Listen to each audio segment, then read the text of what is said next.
Let's get started with our first news. After the UFC 322 main event, Dustin Poirier reacted to Islam Makhachev's dominant performance and the monumental moment of him capturing the welterweight title. Poirier, who had just arrived and wasn't even planning to run into the champ, explained that timing lined up by pure chance. His shuttle pulled in, he saw Islam walking, and he felt compelled to go over and show respect. He said he wanted to congratulate both Khabib and Islam personally, because what they continue to do in this sport is nothing short of incredible. Poirier emphasized how remarkable it is for Islam to move up 15 pounds and still win a world title in such a dominant fashion. It wasn't just a win, it was a statement. It was control, precision, and championship composure from start to finish. Poirier explained that seeing a fighter go up in weight and still impose that level of dominance speaks volumes about the training, the preparation, and the mindset that Islam and his entire team bring to every fight. For him, it's something that demands respect. He praised the consistency of their work, how every time Islam steps into the cage, he shows the same calm, calculated, and unstoppable presence that has made him one of the most formidable champions in the sport. Poirier talked about the way Islam and his team continue to evolve, continue to sharpen every detail, and continue to deliver when the lights are the brightest. He said, "What they're doing is incredible, man. Just won a belt 15 pounds up. Dominantly. It's just him and his team, the work they're doing and the way they're performing is incredible. I gotta respect it, you know?" For Poirier, a fighter who has faced the absolute best across multiple eras, his words carry weight. He's seen champions rise, he's fought some of the toughest fighters alive, and he knows better than most what it takes to stay at the top. For him to openly salute Islam's achievement shows the magnitude of what happened at UFC 322. And in true Poirier fashion, his message wasn't forced, wasn't rehearsed, and wasn't for attention. It was genuine. It was honest. And it showed that even in a sport built on rivalry and competition, respect still matters. Move on to another news. A massive BR4WL broke out at UFC 322, and this time, the chaos centered around Dillon Danis, a man who still hasn't fought inside the UFC but keeps finding himself in trouble at UFC events. Just before the main card kicked off, Danis got into what turned into a full-on brawl, and witnesses say he was throwing down with members of Khabib's and Islam Makhachev's team. The scene escalated fast, with former UFC fighter Abubakar Nurmagomedov and Magomed Zikov, also known as John Poor, among those involved. Security rushed in, dragging people apart as UFC Chief Business Officer Hunter Campbell stepped in, trying to settle the ugly situation. Reports spread quickly that Danis was knocked out during the altercation. A clip captured by Mike Bone circulated online, showing the exact moment Danis was allegedly KO'd. The crowd around them was shouting, the energy was pure chaos, and the atmosphere was already heated before a single fight on the main card had even begun. Heat. Heat. That's exactly what the moment felt like. Later in the night, Islam reacted to the UFC 322 BR4WL during the post-fight press conference. He didn't mince words. He said Dillon Danis finally got beaten up after years of talking trash about Dagestan and its fighters. According to Islam, this wasn't something unexpected. For 5 years, he said, Danis has talked nonstop, insulting the team, the culture, and the fighters. Islam explained that when someone talks about you for that long, eventually they have to face everything they said. And today, he believes Danis didn't have an answer. Islam pointed out that Danis still continues to talk badly about their team, and when he showed up, someone simply confronted him. In his words, "When you talk about someone like last 5 years, when you meet them, you have to answer what you said, you know?" I don't think he answered today. He still say a lot of bad things about our team, and today he coming and somebody just meet him. That's it. The controversy didn't end there. Dana White announced that Danis is now banned from UFC events for life. According to Islam, he believes Danis should be banned from the entire country, not just UFC events. The combination of nonstop trash talk, repeated incidents, and the escalating drama seems to have finally hit a breaking point. The UFC 322 card was already enormous, but this off-cage moment turned into one of the night's most shocking stories. Move on to another news. Islam Makhachev has now responded directly to Ilya after the featherweight champion fired off a tweet calling him the most boring fighter in the UFC. Islam didn't hesitate to fire back, making it clear that if they ever meet inside the cage, he'll make it look easy. During the post-fight media session, a reporter asked Islam whether he had seen Ilya's comments. Islam nodded and said that he's healthy, he feels no pain, and he's ready for whatever comes next. No injuries, no delays, no excuses. He made it very clear that whoever the UFC puts in front of him, whether it's Ilya or anyone else, he's prepared to handle business. Who is going to be next? Let's do this, he said, emphasizing that he will make the fight look easy. Ilya's tweet added fuel to a rivalry that's been simmering since the moment Ilya won his belt. Calling Islam boring was a deliberate shot, a classic attempt at psychological warfare. But Islam didn't bite emotionally. Instead, he delivered calm confidence, the kind of presence that comes from years of dominance.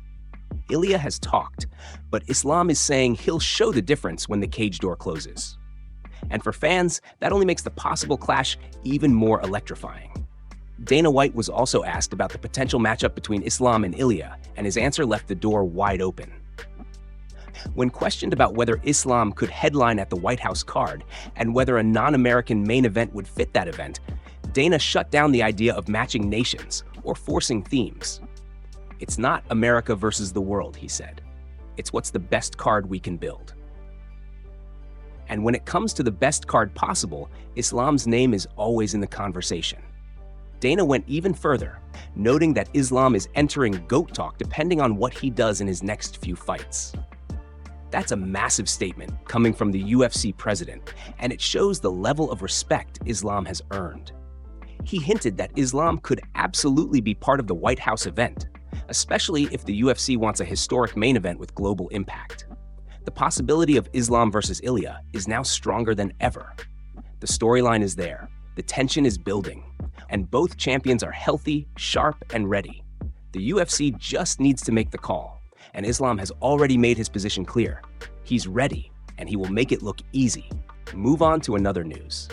Dana White has officially banned Dillon Danis from attending any future UFC events, and he made the announcement loud and clear at the post-fight press conference following UFC 322. After the massive BR4 that erupted at Madison Square Garden, White explained exactly what happened, why it happened, and why Danis will never be allowed inside a UFC arena again. According to Dana, part of the chaos was sparked by something he believes he should have anticipated but didn't. He admitted he partially blames himself for allowing Danis to stay in a seat dangerously close to Khabib's and Islam's team. Dana explained that moments before the main card started, security informed him that Danis was in the building, wandering around and sitting in fighter seats instead of the seat he actually had a ticket for. Security asked whether they should remove him. White asked if Danis legitimately had a ticket, and when they said yes, he told them to let him stay in his assigned seat. They also told him that Masvidal had said he would confront Danis on site. Dana asked, "Where's Masvidal sitting?" Security told him he was only 6 or 7 rows away. Still, Dana decided that if Danis had a ticket, he should be allowed to sit and watch the fights, as long as security kept an eye on him. What Dana didn't consider, as he described it, was how volatile the situation would become with Islam fighting that night and the entire Dagestani entourage sitting in the front rows. "It never even crossed my mind," Dana said, "as stupid as this could be, that the entire Muslim Brotherhood was here tonight in the first 5 rows for Islam." He explained that as soon as the fight broke out, he knew exactly what it was. The moment the brawl began, Dana, who was on the other side of the arena, realized instantly that Danis had gotten into it with members of Islam's team. Dana emphasized that this wasn't just a minor scuffle. It was disruptive, dangerous, and completely unnecessary. And because Danis has been repeatedly involved in altercations like this, the UFC will not tolerate it any longer. "You will never see Dillon Danis at a UFC fight ever again," Dana said firmly. He made it absolutely clear that this ban is permanent. The chaos of UFC 322 had many storylines, but this decision from Dana White is one of the most definitive. Danis is done with UFC events, forever. Move on to another news. Bo Nickal got back on track at UFC 322 in absolutely spectacular fashion, delivering a vicious head kick knockout that left Rodolfo Vieira flat on the canvas. In a featured prelim that had the crowd on its feet, Nickal outstruck Vieira throughout most of the first 2 rounds. He stayed composed, patient, and sharp, reading each movement until he finally saw the perfect opening. When the moment appeared, he unleashed a devastating head kick that connected clean, sending the former grappling champion crashing down in a heap. It was the kind of finish that instantly reminded the entire division why Bo Nickal is considered one of the most dangerous rising threats in the sport. But the moment that went viral wasn't just the knockout, it was what happened immediately after. Nickal climbed the cage and flipped off the crowd, now delivering a bold 2-finger salute that had everyone wondering what pushed him to that point. During the post-fight press conference, he explained exactly why he did it. When asked why he felt the need to address the fans in that way, Nickal opened up about the emotions he was dealing with. He said he's been carrying a chip on his shoulder, feeling like he had something to prove after the ups and downs of recent months. He admitted that he wishes he were a little bit better person, but the truth is he's fiercely competitive. And under the pressure of fighting nearly naked in front of millions, emotions run high. Nickal explained that the gesture wasn't about hate or disrespect. It was raw, unfiltered emotion. When the reporter asked if it felt good to clap back at the crowd, he said that in that moment, he simply felt like he was standing up for himself. If the crowd was going to jaw at him, boo him, and give him grief, then he felt justified giving a little something back. He emphasized that it wasn't personal. It wasn't about resentment or anger.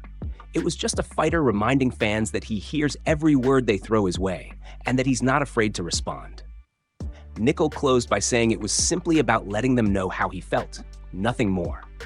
With a highlight reel KO and a fiery message to the audience, Bo Nickal sent a loud and unmistakable statement at UFC 322. Move on to another news. Carlos Prates added a massive milestone to his resume at UFC 322 after becoming the first fighter to ever knock out Leon Edwards. The Brazilian power puncher delivered on every word he promised during fight week, stating openly that he would end Edwards' night in violent fashion. And he did exactly that. A vicious straight left hand landed flush, sending the former welterweight champion crashing to the canvas and bringing the fight to an immediate, brutal end. It was the kind of finish that shakes up an entire division. Following the knockout, Prates didn't shy away from making his intentions crystal clear. He declared himself the most entertaining welterweight in the sport and said he's ready for a title shot. When asked how he felt after another highlight reel finish, he responded with pure confidence. "Amazing, bro. Amazing," he said. He repeated that he is the most entertaining guy in the welterweight division, and that fans tune in because he brings something special. According to him, entertainment matters, and he delivers every single time. Prates also revealed that he marched straight to Dana White with one question: "Where's my title shot?" He acknowledged the rankings and admitted there are fighters ahead of him, but he emphasized that the UFC is not just about numbers, it's about business and entertainment. He said fans want violence, excitement, unpredictability, and he brings all of that every time he steps into the octagon. He even joked that he could go back inside the cage in 30 minutes to face the champ if needed. When asked what Dana White told him after he demanded his title opportunity, Prates explained that Dana said he would think about it. The UFC president mentioned that it's the champion's time, and he doesn't want to disrupt the champ's schedule unnecessarily. However, Prates insisted that fighters are here to fight. Champions defend, contenders chase, and he believes he's earned his moment. Prates added that the welterweight division needs fresh energy, new excitement, and fighters who aren't afraid to chase greatness aggressively. With finishes like this one, he believes he's proving exactly why he deserves that next big opportunity. With Leon Edwards now added to his growing list of knockouts, Carlos Prates is making himself impossible to ignore. And his demand for a title shot just got a whole lot louder. Move on to another news. Islam Makhachev added welterweight gold to his already impeccable resume with a completely one-sided victory over JDM in the main event of UFC 322. His elite wrestling was on full display from the opening seconds, as he grounded JDM at will and controlled him for nearly the entire 25 minutes. By the time the final horn sounded, there was no doubt that Islam had officially entered the rare group of UFC two-division champions. This win also marked his 16th straight victory, tying the legendary Anderson Silva's UFC record, and he only moved up to welterweight after defending his lightweight belt 4 times, another UFC record. While Islam looked absolutely dominant, JDM's flat performance disappointed many across the MMA world. Moments after the fight, reactions from fighters began pouring in. Ilya tweeted, "Jack needs an entire camp dedicated just to wrestling. What a disappointment of a champion. You should go to Georgia to learn something. Islam, you need something you can't train. Emotion. You're the most boring thing in this game. Every day I'm more certain I put you to sleep." Ian Machado Gary wrote, "Sending M&Ms and commiserations to you, JDM. One of the weakest title defenses in UFC history. Your prep looked non-existent." Dominic Cruz tweeted, "Having BJJ with no wrestling is like having a gun with no bullets. Zero takedown offense and defense is not going to work. Makhachev is making it look easy." Shavkat Rakhmonov said, "Congratulations to Islam. Excellent performance, but the real challenge at 170 is still me." Kamzat added, "Congratulations, Dagestan." Merab said, "Congratulations, new welterweight champion Islam. Well deserved." Bilal Muhammad wrote, "I'm happy for Islam to achieve double champ status. That's legendary in this sport. Khabib and his team deserve it. I have work to do next week. That's my full focus." Jamahal Hill tweeted, "Islam broke him. He's completely demoralized." Henry Cejudo wrote, 19 minutes of control time in a 25-minute fight is diabolical. Islam is pound for pound number 1. End of discussion." Alan Juban added, "I was completely wrong. I thought bringing Craig Jones in would be the key. Instead, JDM should have wrestled more. Playing sweeps wasn't the answer." Lerone Murphy tweeted, "Islam versus Ilya. Book it right now." Max Holloway said, "What a main card. All finishes. Fans are spoiled." And Alexander Volkanovski reacted with confidence, saying, "Who's going to give Islam problems? Me. Get me at 170. He added that JDM is one of the nicest guys in the sport, but against Islam, it simply wasn't enough.